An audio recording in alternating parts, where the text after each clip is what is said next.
Hello, this is Aaron, and welcome back to the podcast. The first thing I would like to do today is to make a correction to my previous podcast on America's demographic winter and the census results for last year. I had said that 3/4 of the counties in the United States had natural decrease, that is, more deaths than births. It was actually 2/3 of all counties in the United States. I put that in there from memory. I should have put it in my notes, but that's the correct figure. 2/3 of all counties. Still pretty bad, but a little bit better, perhaps, than I had let on in the last one. Speaking of demographics, I also saw some Twitter conversation this week about cities and the importance of church in the cities and where people are moving and the urbanization of the country and the world. And one of the stats that you hear is that the United States is 80% urban. And the fact that America is 80% urban is 100% true. The Census Bureau classifies the United States as an 80% urban country. And in fact, this is a stat that I use all of the time. However, when you use it, you need to caveat it a bit to explain what is really meant by 80% urban. For one thing, the Census Bureau defines as urban any town with more than 2,500 people in it. So if you live in a town of 3,000 people 100 miles from the nearest airport, congratulations, you're urban. That's not what most of us think when it comes to being an urban resident. And the Census Bureau actually distinguishes between what they call urbanized areas, which are urban centers of 50,000 people or more and their surrounding areas, and urban clusters, which are those below that. And so if you remove the urban clusters, all these smaller places below the 50,000 person threshold, keep in mind 50,000 is not a lot of people. That's kind of a small city. Nevertheless, if you cut out just the urban clusters, that reduces America to more like 70% urban. But more importantly is that the definition of urban includes suburbia. All suburban areas are classified as urban. We tend to think and distinguish between urban and suburban, between downtown and the sprawly subdivisions on the fringe. But from a demographic standpoint, those are both urban. They're just different forms of urbanization. One is maybe a 19th century form or early 20th century form. The other is a post-war form, but they're both urban. And so when we say that America is an 80% urban country or that other nations are very, very high percentage urban, what we have to understand is that that figure may not totally conjure up in our minds the reality of the situation on the ground. The fact is, relatively few people live in traditional, dense, mixed-use, walkable cities in the United States. A stat that I like to use, and this is in a Governing Magazine article I recently wrote about this in it, is that if you combine the populations of New York City, LA, Chicago, Boston, Philadelphia, the District of Columbia, and Seattle, you get something like 20 million people. I don't remember the exact amount, and you'd have to add it up from the latest census. But if you just add up these central city areas, not the whole regions, just the central city areas, you only get about 20 million people. And yes, there are limited amounts of urban areas, even here in Indianapolis or in college towns. But the truth is, if you took the whole genuine urban experience in America and added it up, it's just not that huge because most of the growth in the country occurred in the automobile era. And so it is built around an automobile form that is mostly suburbia.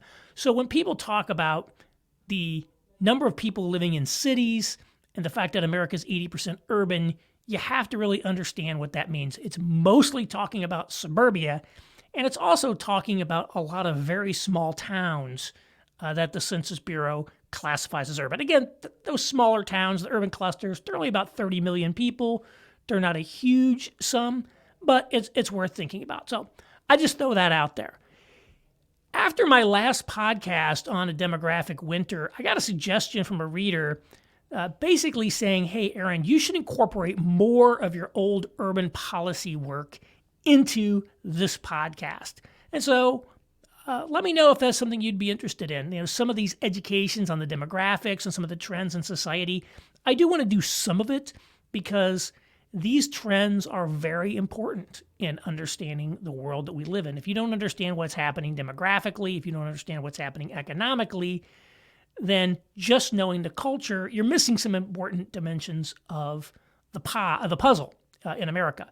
So we really have to do that. So I'm going to include some, but if this is the sort of thing you like or don't like, be sure to let me know. And again, if you have suggestions for topics that you would like me to cover in the podcast, please send them my way, aaron@aaronren.com. And again, before we get into the meat of this week's episode, I want to encourage those of you who have not yet done so to leave a rating or review on Apple Podcasts. Hit the like button or the subscribe button on YouTube if you listen there. Helps people find it, really helps with discoverability. I greatly appreciate it. And if you're only a podcast listener and are not yet on my free newsletter, please consider subscribing at aaronren.substack.com. That's AARONRENN.substack.com. This week, I want to follow up a little bit on the census results and demographics and hone in just a little bit on immigration and one aspect of immigration that we don't think about a lot. Talked a little bit about immigration last week and the decline in immigration levels. And this is a big flashpoint debate in America between those who essentially want an open borders regime and those who would like to have a much, much more restrictionist environment. And sure, there are others who say you have to distinguish between legal immigration and illegal immigration, but I think by and large, you separate people into those who would like to have lots of immigration and those who would like to have a lot less immigration. And immigration is one of these things that I think we need to consider in terms of a lot of dualisms. For lack of a better term, I'll use the term dualisms. So what do I mean by dualisms? Chaos and order, yin and yang, hot and cold, liberal and conservative, maybe dynamism and change versus rootedness and preservation. These are things that we need to have both. They're things that need to be present in the proper balance, and the proper balance of them changes depending upon the circumstances in which we find ourselves. And this sort of dualistic thinking is not something that Christians normally use or talk about, not in my experience. Our dualisms tend to be more oppositions, like good versus evil. We don't want the proper mix of good and evil. We want all good and no evil. Or we think about something like the person of Christ, fully human, fully divine, and yet neither of them are mixed or adulterated, so it's not like he's a blend of human and divine. He is fully human, fully divine, and they don't mix with each other. Or at least that's my understanding of the theology. It's quite complicated. So we tend not to think that way. But I think this is something that we need to. And one of the appeals of a Jordan Peterson is that he explores the world through some of these lenses. I believe he talks about Genesis and the creation story through the lens of chaos and order and bringing order out of chaos. I haven't actually listened to that podcast that he did, but these are things that really intrigue people because they resonate with something. And there is a dimension of creation and the human experience that is related to these things. And so when it comes to demographics, we can think of these two principles again in terms of the dynamic principle or the change principle and the preservation principle or the rootedness principle. And we see these in conflicts all the time. It's not just immigration, it's also gentrification. And the reality is that you need to have both. You need to have a sense of rootedness to preserve your place in what it is, but you also need to have a certain amount of dynamism and change, or your place is going to eventually kind of collapse and go down the tubes as it fails to adapt to the new. And so you hear complaints in high growth cities, high growth neighborhoods that there's too much change and it's displacing everything that's old. It's not just displacing the things that are old, it's displacing the people as well. So the people who lived there before are the people who are being displaced by gentrification, for example. There's a phrase they use with regards to Singapore, the Hotel Singapore. This feeling among Singaporeans that their country is just a hotel, that people come in, they stay a few years, they make their money, they get out. You hear a lot of talk in Austin, Texas, about how the city is losing its soul, about how, all the music clubs can't afford to pay the rent anymore and they're going out of business. All of the uncomfortable parts of change that come with too much change, too much, too fast, that people cannot adapt to, or which changes something fundamental about a place that the people who live there don't like because they value what it is. They value what it was. They value the tradition and the continuity of that place. On the other hand, you can have excessively static populations, excessively static economies. Someone I know called Cleveland a cul-de-sac of globalization. And his idea there was not that globalization had destroyed Cleveland, but that globalization had bypassed Cleveland. And if you look at a lot of these Rust Belt cities, what you discover is they're very, very, very heavily populated by people who were born there, and there are relatively few newcomers in the city. And that causes a lot of challenges. One, it does mean that any newcomers who do come in often have trouble making friends. In places like St. Louis or Cincinnati or Cleveland, people who move there from out of town, even a place like Minneapolis, they often have trouble making friends because people have their friends they went to high school with or whatever. Their social networks are established. It's much harder to penetrate the social network if you're not from there. What does that do? It makes it hard for employers to recruit and retain talent nationally, which ultimately undermines your economy. It's also calcifying of a place's culture. It makes change very difficult. So many of these places are economically depressed. A lot of leaders were like, we need to make some changes. We need to, redesign some streets, for example, or we need to build a new YMCA downtown, or we need to try to do something to make changes. But every time you try that, there's a chunk of the population, maybe it's a quarter of the population, it's not a tiny amount, who viciously attacks you. Any change is just viciously, utterly attacked. And the political dynamics in these places favor those who prefer preservation and stasis over those who prefer change. And thus, it's very difficult for these places to adapt to changing times. So that's a problem. So I live in Indianapolis. We are a growing city. I think we are a welcoming city. We have been attracting people who aren't here, but most of them have come from within the state of Indiana and so are very culturally similar. I would argue that Indianapolis is a place that probably could use some more newcomers because newcomers are the natural constituency for the new. And if you need to make changes, if you want to kind of move forward, you need to try new things from time to time. And again, it's the newcomers who are not wedded to the old legacy ways of doing business and become the constituency for the new. And I would say when it comes to newcomers, it's mostly domestic newcomers, native-born newcomers, rather than immigrants who are likely to drive that change because in the first generation or two, immigrant communities usually aren't that politically involved. And to the extent that they're mobilizing for action, it's predominantly around their own community. They're building a cultural center for their local community. They're building institutions. They're networking, getting together. They're not trying to change the politics of the place. I think the reality is, if we move to a foreign country, let's say I move to France, am I going to start agitating in French politics, particularly if I'm not even a citizen? Probably not. It's just not my country. It's not my place. I'm kind of a guest there. And so immigrants tend not to be political agitators. Now, you would see plenty of immigrants and children of immigrants on MSNBC or whatever talking. That's a pretty narrow segment. Often the spokesmen for various groups are not at all representative of the people they purport to represent. That's not just immigrant communities. I've said the same thing about the Republican Party. Republican elected officials, movement conservative intellectuals do not represent the average Republican voter in the country. Their preferences of the leadership far, far out of step with what the base, what the electorate wants.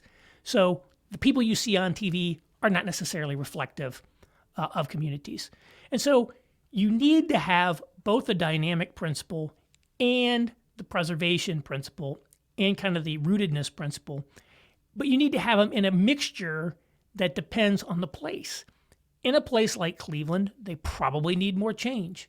Maybe in a place like Austin, it would help if they had a little more of a slow down approach. I think the key is whether you want more change or more rootedness depends on the context of the situation. The right balance is not true for all. And by the way, this again applies to churches as well. I used the examples of the Anglican Church in North America last time. You can think about Catholic Church. There's cradle Catholics and there's converts. And in the ideal world, you want both. You need people who are cradle Catholics to really not just transmit sort of an intellectualized faith or the rituals of the faith, but really the embodiment of the faith, the culture of the faith in a particular place. But you also want to have newcomers as well because of the Great Commission. Whether you need more newcomers, right, or more kind of cradle Catholics is probably going to depend on the locality. There are places that don't have many converts, and so probably need to be making more converts. There are those who are probably too many converts, could use a little more rootedness to keep their own congregations from becoming too culturally assimilated to the moment. And miss out on some of the richness of the faith. So I think this is something that affects both. There's a dualism here. And this is where we get to immigration. And, we've had waves of immigration in the past. So in the late 19th and early 20th century, we had an enormous wave of immigration. And then we turned off the tap and we went through a consolidation phase. And then up through about 1965, we have turned open the taps again, and especially starting in the 80s and the 90s, there's been a massive acceleration of immigration into the country. And I think most people do not really appreciate the levels of immigration that have taken place in the United States. The last I checked, there were about 45 million foreign-born people in the United States, but that doesn't really capture the full picture. By the way, that's a fact that I'm, again, taking out of my memory, so look it up before you quote it. I think it was 43 million the last time I looked, but we should check on that. It changes every year. But this is one where it misstates it. Not the 80% urban statistic probably inflated things a little bit, gave you a false impression of a too urban place. The percentage of foreign-born populations sort of underestimates the impact of immigration because it doesn't count the U.S.-born children of those immigrants. And so if you really look at the people who have entered the country in the post-1965 immigration wave, it's probably somewhere between 80 and 100 million people, I'm guessing. And yes, some of those are probably third generation on down. Should you really call them, at this point, they're maybe more assimilated. But this is like an enormous part of the country. And this is the reason why all the statistics that you hear around the United States is going to become a majority minority country by 2040 or whenever. That's because of these enormous waves of immigration. In a couple of generations, America is essentially going from an 80% white country with 12%, 12 to 13% black population, and a few other little minorities, to essentially majority minority country. And so there have been enormous quantities of immigration into the United States. And historically, I would have been very much on the open border side of the equation. I would never have called myself an open borders guy, but kind of in my heart, I'm a guy to say, the more the merrier. We got a great country, and the more people who we can share this great country with, consistent with keeping it, a great country, is something that I'd be in favor of. But what we've seen certainly within the last few years is that many of the immigration critics were right. Immigration has dramatically destabilized the culture and politics of the United States. You cannot understand the political dynamics of the country without reference to immigration. And this is something that was also very key to Donald Trump. When he came down the escalator, he's talking about immigration. His catchphrase was, "What? I'm going to build a wall and Mexico is going to pay for it." In the absence of mass immigration to the United States, Donald Trump would never have been elected president of the United States. So even those who are very pro-immigration and very anti-Trump should understand that immigration has profound social and cultural consequences as well. And I would say it's very clear that we've gone too far to the chaos side of the equation when it comes to immigration. In fact, if you just look at what's going on at the southern border right now, it literally fits the definition of chaos. We essentially don't have a southern border into the United States. And so we've pressed the pedal to the metal on the dynamic principle, and that, much like gentrification and displacements of these neighborhoods, much like the Hotel Singapore, we have now injected, in my view, too much dynamism into the system, and we need to have a consolidation phase in which this mass amount of people into the country have been, are more integrated into society, and we're able to deal with some of the cultural fractures and upheavals that we're seeing. And so that would be something there. I don't think there's a policy for immigration that is right at all times and in all places. It's one of these things that's a dualism. Do you need more new blood? Because you know what? We do need new blood. We can't just have completely insulated, isolated things. Or do we say, wait a minute, we're being overwhelmed with change that is ultimately destroying the very thing that we valued and that we were hoping to preserve and extend through dynamism? We're actually almost in a replacement of that with something completely new. And again, that's essentially a little bit what happened, in the early 20th century. We did sort of redefine America and what it was in order to assimilate that, and that worked out well. And I actually am of the opinion it could work out well again. But one reason it worked out well is because we had this consolidation phase that came after a period of restriction in which the immigrants were integrated into an America that was then essentially refactored into something positive that built out of that. And that's not to say that there were no negatives from that wave of immigration. There were. However, ultimately, that was a success in terms of being able to reintegrate it. But it would not have been a success if we just kept pushing the pedal to the metal forever. And I think we've taken in shares of immigrants comparable to that wave. And it's probably time for a consolidation phase. And again, we see this in cities as well. Great cities tend to go through boomtown phases, usually a 30-year boomtown phase. Then you got to go through a consolidation phase. And if you can't manage the transition to a consolidation phase, or to put it in corporate speak, from being a growth company to being like an operating company, right? When you've run out of stores to open, when you can't open any more McDonald's because you have a McDonald's everywhere, you have to run your existing business. A lot of people can't do that. But if we can't manage those transitions, then we end up in maybe a place we don't want to be. And I would just go back to Ecclesiastes, which I think has very, very good thoughts on this. And so we read the famous passages from Ecclesiastes 3, 1-8. In fact, I'll just read it to you because I think it's a great passage. There's a time for every event under heaven, a time to give birth and a time to die, a time to plant and a time to uproot what is planted, a time to kill and a time to heal, a time to tear down and a time to build up, a time to weep and a time to laugh, a time to mourn and a time to dance, a time to throw stones and a time to gather stones, a time to embrace and a time to shun embracing, a time to search and a time to give up as lost, a time to keep and a time to throw away, a time to tear apart and a time to sew together, a time to be silent and a time to speak, a time to love and a time to hate, a time for war and a time for peace. And so What this shows is that the right policy in many, many domains of life, the right thing to do in the moment, is not always a constant. It varies by circumstances, and it requires wisdom to know. Is it a time for war, or is it a time for peace? It's not always obvious, but sometimes there is a time for war, and sometimes there is a time for peace, and we have to know which is which.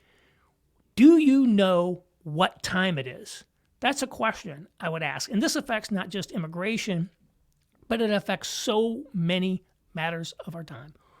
Do you know what time it is? And when it comes to immigration, I think it's very clear that we've gone too far to the dynamic side, and it is now time to enter a consolidated phase through a significant reduction in immigration levels for a period of time, just as we did in the past, in order to successfully integrate previous waves. Something to think about, just a way to have a perspective on this and other issues. You may not land on the same point that I land on, but hopefully thinking about these principles, the idea of dualisms, and the idea of you have to know what time it is and what is the appropriate action for today, hopefully you will find that useful. So again, please send me your feedback, please send me your suggestions, and I will talk to you next week.